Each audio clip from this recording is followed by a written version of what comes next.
Hey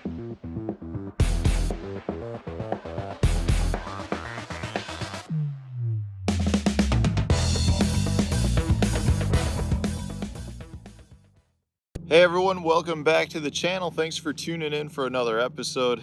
It's so nice to finally be sitting outside and not having to do videos just basically in my basement. We've got a nice day today, so I figured I'd come down and talk about a question that I got from a viewer the other day, where they wanted to know specifically why they couldn't catch fish on sunny days in the spring.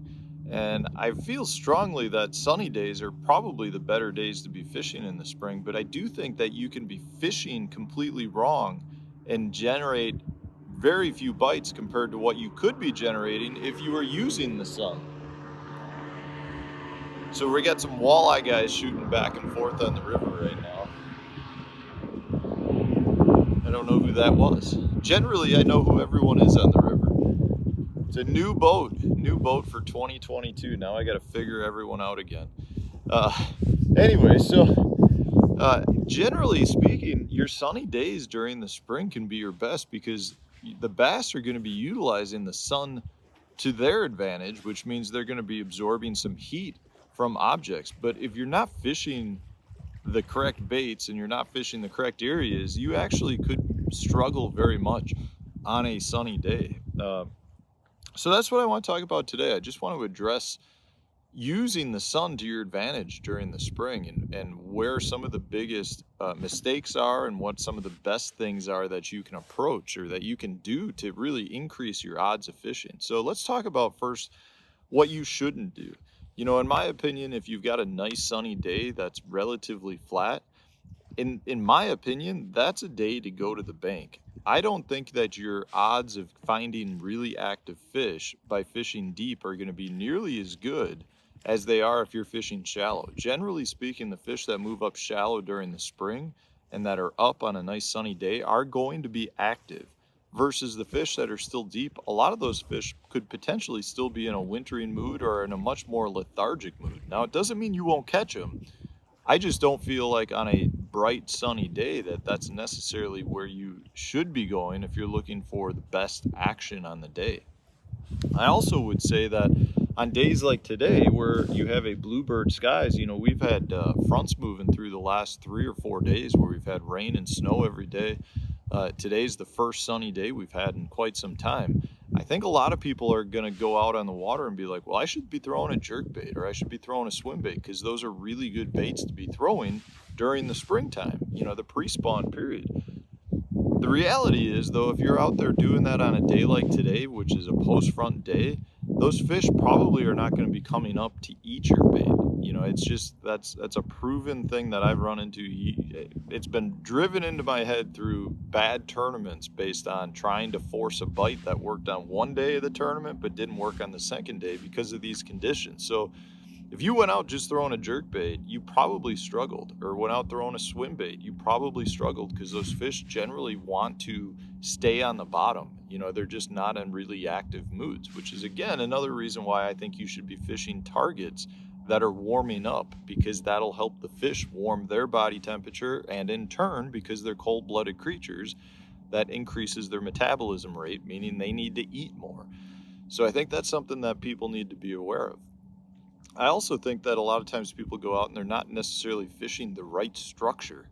So on a day like today, if you're looking for objects that are going to grab heat, you know, you're looking for your wood, you're looking for your rock, you're looking for any sort of larger dark objects. You know, a lot of times a tire, if you have somebody has a tire on their dock, that can be a great object because that black rubber is just grabbing heat and expelling the heat. So it really warms the water up around it really well. So you just need to be aware of the objects that you're fishing. And again, a lot of times it comes down to what bait specifically you want to fish too. You know, like I said, if you're throwing baits that are suspended high up in the water, you're probably going to struggle more. So you want to go with your bottom baits. You want to be using something that is down where those fish are absorbing the heat. So if I'm going down a bank that's got some lay down trees or some stumps, I'm going to be throwing a jig. I'm going to be throwing a crankbait, I'm going to be throwing a wacky rig. And if I'm fishing, you know, something that's a little bit more offshore, I might even be throwing like a lighter weighted Carolina rig, you know. But generally speaking, I like to fish in 6, 7 foot of water or less, even when it's real early in the spring, just because those are going to be your more active fish, which means they're easier to catch. So don't think just because the sun is out that you're going to catch fish. You have to use the sun to your advantage. And if you don't use the sun to your advantage, it actually is going to probably be a hindrance to you. So you just got to be aware of how to use it properly. It really doesn't matter the species that you're after. I mean, honestly, most fish as a whole will use the sun and the objects that are absorbing sun to their advantage. But you also have to recognize where the sun's hitting. You know, you want to be hitting sun exposed banks. You don't necessarily want to be fishing down the shaded side of a bank because, well, one, I've talked about it before, you're not going to have a smaller shade line. So your shaded area is going to be bigger. So the fish that are on that bank are actually going to be roaming, making them harder to locate. But more than anything, if the sun's not hitting that bank, that shoreline's not absorbing heat. So like in this case, we've got the sun kind of behind the camera. I would not want to fish my shoreline right here because this is the shaded shoreline. I would do much better fishing the other side of the river. And this holds true not just for bass, but most game species. I can tell you what, if I went down that other shoreline, I definitely could catch walleye this afternoon. These are days that the walleye will move up on that shoreline because that shoreline is warmer. And this afternoon, I'll guarantee you that that water on that side is probably a degree or two warmer than the water on my side, which is deeper and just, you know, isn't what ideally what we need to catch the fish. So the bass are going to be on that side as well. It's really important to pay attention to where the sun is hitting the bank. So just don't think that you can go down any shaded bank right now because you actually are not looking for shade. You want the most sun exposed banks.